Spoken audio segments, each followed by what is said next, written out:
नमस्कार दोस्तों, ब्रेक के बाद एक और फिर से आप सभी का हमारे यूट्यूब चैनल दायरे स्टडी पॉइंट में स्वागत है। फ्रेंड्स, आज की वीडियो में अपन पार्ट 2 पर बात करने वाले हैं। मध्यकालीन भारत का इतिहास अपन का चल रहा है। आपका ये फर्स्ट पेपर है बीए पार्ट सेकंड के जो स्टूडेंट है उनका, जो अब एग्जाम होने वाला है। 21 मार्च से आपके एग्जाम स्टार्ट होने वाली हैं, सबको पता है। नॉन और रेगुलर दोनों के लिए इम्पोर्टेंट है, क्योंकि आपके सेमेस्टर लागू नहीं है। इम्पोर्टेंट क्वेश्चन लेकर आ रहा हूँ मैं, दो अंकों के क्वेश्चन इसमें आपको देखने को मिलेंगे। तो एक प्रकार से सीरीज में लेकर आ रहा हूँ ये सारी चीजें। इसके अदर भी आपको पढ़ना होगा। यदि आपको अच्छे अंक लाने हैं तो सीरीज में आप बढ़िया तरीके से पढ़ सकते हो, इनको तो पढ़ना है ही।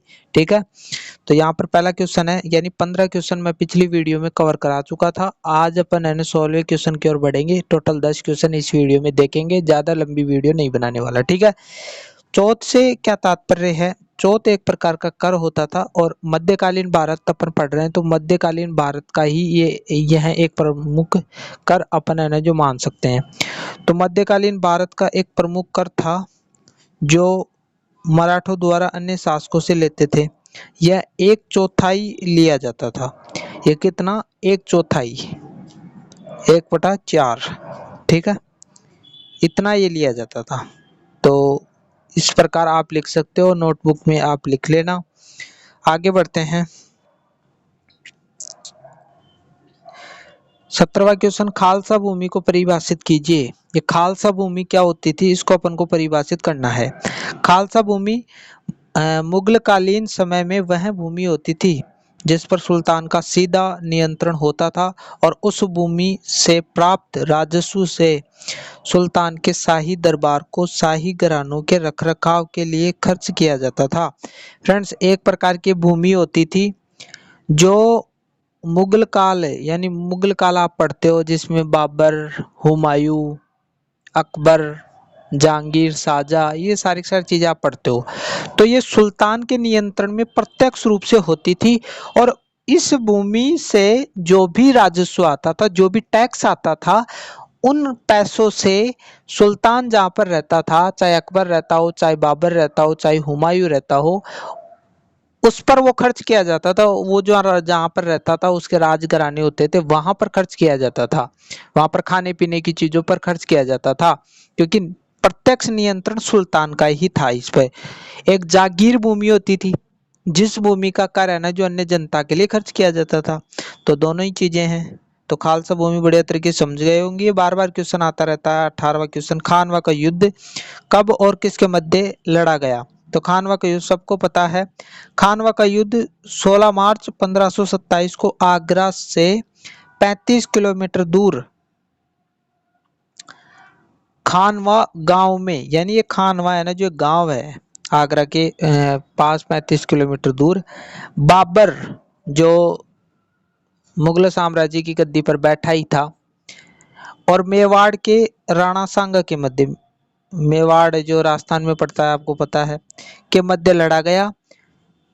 क्योंकि यहाँ के जो राजस्थान के जो मेवाड़ थे, उन्होंने लंबे समय तक है ना जो संघर्ष किया इन मुगलों से, और इन्होंने अधीनता स्वीकार नहीं की थी। महाराणा प्रताप तक मुगलों की अधीनता स्वीकार नहीं की थी। राजस्थान के अधिकतर जो शासक थे उन्होंने तो इनकी अधीनता स्वीकार कर ली थी, लेकिन मेवाड़ एक ऐसा वंश रहा जिसने मुगलों की अधीनता स्वीकार नहीं की। लेकिन महाराणा प्रताप की मृत्यु के बाद उसका पुत्र अमर सिंह जो रहा, उसने उसकी अधीनता स्वीकार कर ली। अकबर के बाद का जो शासक था जहांगीर, उसकी अधीनता उसको स्वीकार करनी पड़ी थी। तो इसको झुकाने के लिए, राणा सांगा को झुकाने के लिए बाबर ने इसके साथ में युद्ध किया, जिसमें राणा सांगा की हार हुई लेकिन झुके नहीं। इसके बाद 19वां क्वेश्चन, चौगाना खेलते समय किस सुल्तान की मृत्यु हुई? ये चौगाना एक प्रकार का खेल है,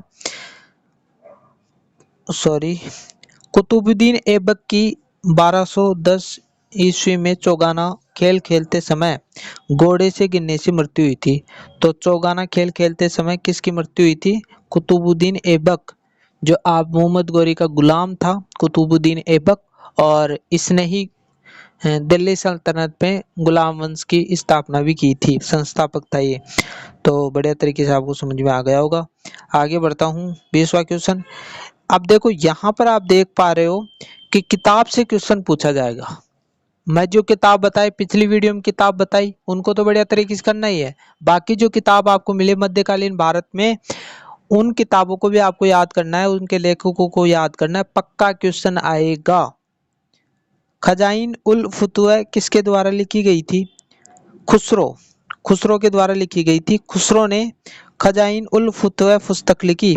इसमें वह अलाउद्दीन खिलजी की दक्षिण भारत विजय का वर्णन करता है, यानी जो दक्षिण भारत की जो विजय की थी अलाउद्दीन खिलजी ने, उसका वर्णन इसमें प्रस्तुत करता है। अपन आंसर डायरेक्ट भी लिख सकते थे खुसरो लिखने से, तो ठीक है आपने आंसर दे दिया, लेकिन आप उसका उसमें ये भी तो बताओगे ना कि इसमें किसका वर्णन मिलता है, तो फिर थोड़ा ज़्यादा अच्छा बेटर लगेगा सामने वाले को भी, और अंक अच्छा देने का अच्छे अंक दे सकता है वो, ठीक है।